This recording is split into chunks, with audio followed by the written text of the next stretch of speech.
his prison, booty.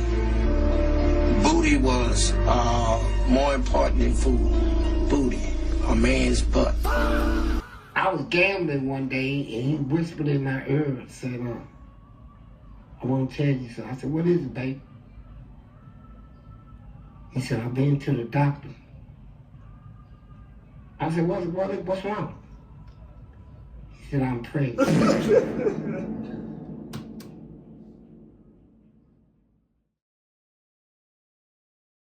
What's up, guys? Your boy Kagisow, and you're tuning into Kagisow Reacts. So today, guys, we're gonna react to the legendary Fleece Johnson.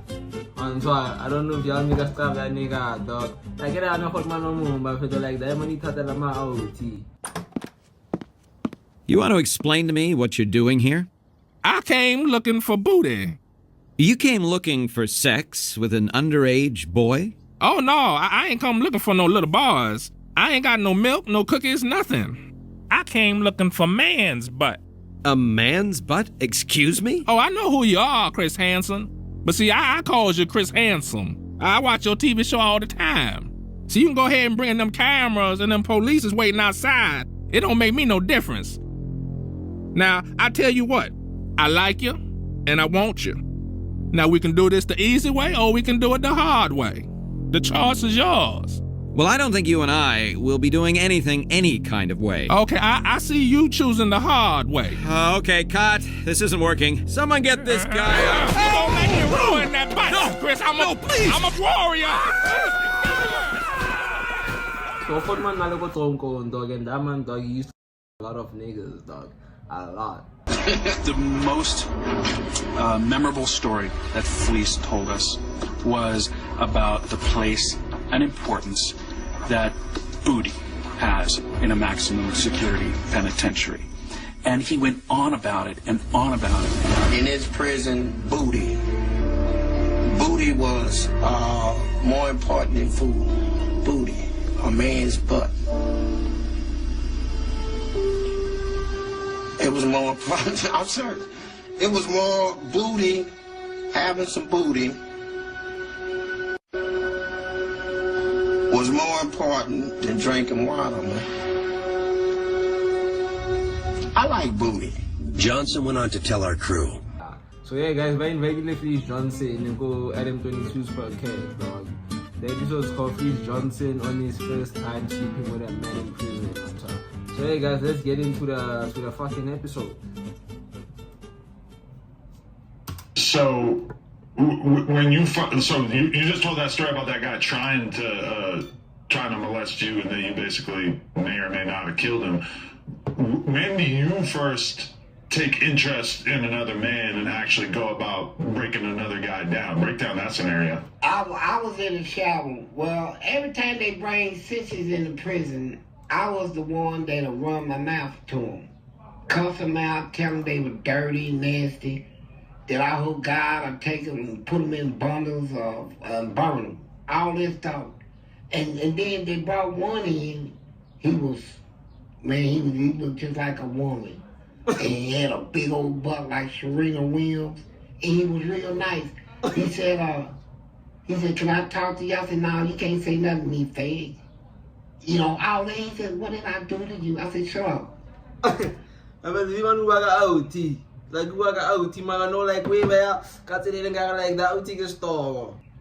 And then one day I was in the shower by myself.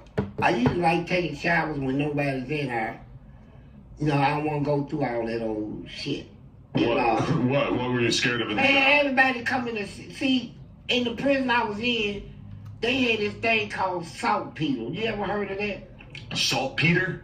Yeah. Yeah, what is that? I forget. It's supposed to be something you put in the food. It's supposed to make it to where you can't get aroused. Right. But if you put too much, it'll have the reverse effect. Everybody's hard, right? Oh, wow. Oh, that's why I mess up on that shit. Oh my god, there's no way it's that shit, dog. Like it's like imagine like we go to Joe. And I have to go like you're not chowing anyone, dog. Let's try to buy that, Joe. And me and you, dog, like both of us, I feel like I cannot go. I feel. So I feel let's be good citizens, obey the law, you feel me? So that we don't end up in prison. Please. So they had sisters working in the kitchen and they was deliberately putting more to get everybody hard and locked up all the time, right?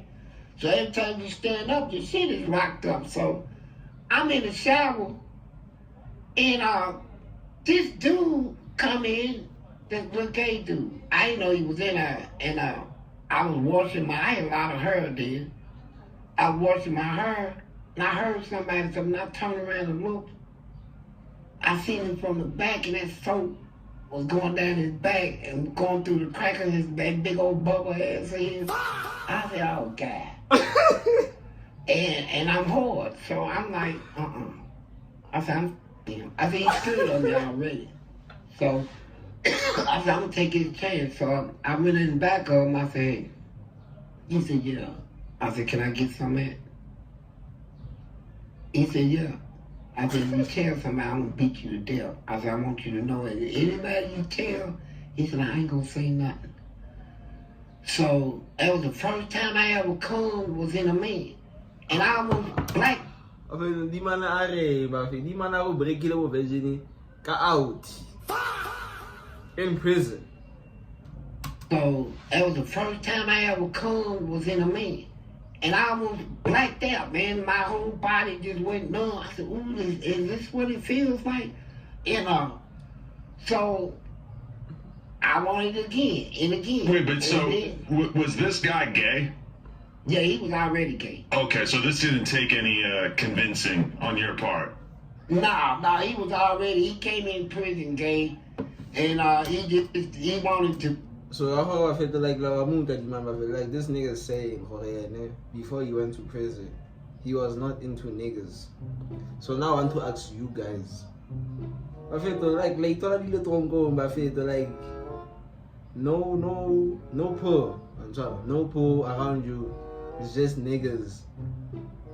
Like how do you say that? Like are y'all gonna end up like this motherfucker dog and the point the fella out alone one swallow. Again, cause not niggas, dude. Nah, I don't fuck with that shit. Like I don't play that side of the team. You feel me? Like I get that little teammate and man, like comment that shit down below there. Be respected, and there was a lot of people wanting him. They were trying to fight over him to get him. They was offering him like tens and twenties of thousands of dollars, and they had that type of money. To be their boyfriend? Yeah, see, when you think of prison, the third time I killed, I got caught. Some dude caught me pulling out of him, and I even one in camp that I know he gonna run his mouth, so I might well go and fight him right now. And I popped him in the mouth, so when I came out of the hole, everybody was coming to me. They said, man, you in the game? I said, yeah, I'm in the game, and I don't care what y'all think, right? But I didn't know nothing about sex, right? Right, because this is your first time. Yeah, and that boy that he started getting paranoid. So I was gambling one day, and he whispered in my ear and said, I want to tell you something. I said, what is it, babe? He said, I've been to the doctor. I said, what's wrong? He said, I'm pregnant.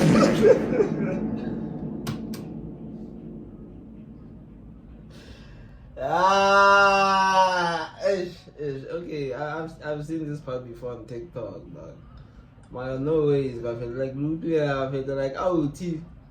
Not joke. Okay, let's not imagine those things.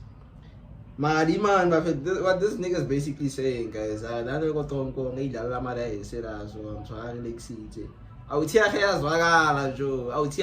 you, for five, by the way, you feel me? He came to this nigga and was like, hey, Joe, get your dog thing, man. And I'm pregnant. God damn! I feel that. Man, I went nuts. I actually thought that I got him pregnant, right? Cause I didn't know nothing about sex, right? I said, oh, goddamn. I said, look, man, somebody take my hand over. I picked him up in my arms, swung him around. I said, did they tell you if it's a boy or a girl? He said, no, not yet. And so it got so bad that the warden at the prison had me brought to his office. And I said, look, warden, I know I can't keep the child here at the prison, so I'm wondering if y'all could put my child somewhere where I can get some visitational rights. And he just looked at me, right? Right, saying he's sick, you know. And he had a therapist and this lady, she said, well, I want to talk to you, Mr. Johnson. I said, about what? She said, about your child. I said, what about my child? You don't have, I said, look, man, who's this bitch? And I'm ready to go off, right? And it took me a day to take me through a whole bunch of mental stuff before I realized that he wasn't pregnant because he put something up under his t-shirt and made his belly big. And when I tried to touch it... Okay. Like, with all my years, like, knowing this bro, Joe, like, not exactly a snide. So I thought that they need to tell him out. I knew to tell him out in the biggest snide, Joe, like, dog, like, we learned that shit, dog. It's like, basically that day, but like, for me, like, niggas can't get pregnant, dog. So this nigga, Joe, like, stop, he said, get away from me. Don't you touch him. You ain't got the right to touch this baby. Because you the one that said you didn't want it, and you let everybody tell you I wasn't pregnant. But nigga, you looking at my stomach right now. What you think, man? I cried everything, man. So he was just on some crazy shit, or was he just looking for attention? He wanted to be a woman so bad. Oh wow. That he staged that little scene right there. But it took me through a lot of mental stuff. But it didn't stop her. So that's one of the craziest things I ever heard.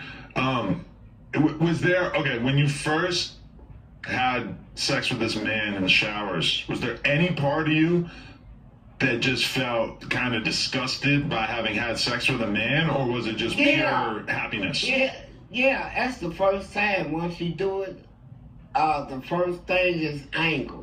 You get anger at yourself. Okay, well, I actually feel it is. So this shit was not what I was expecting.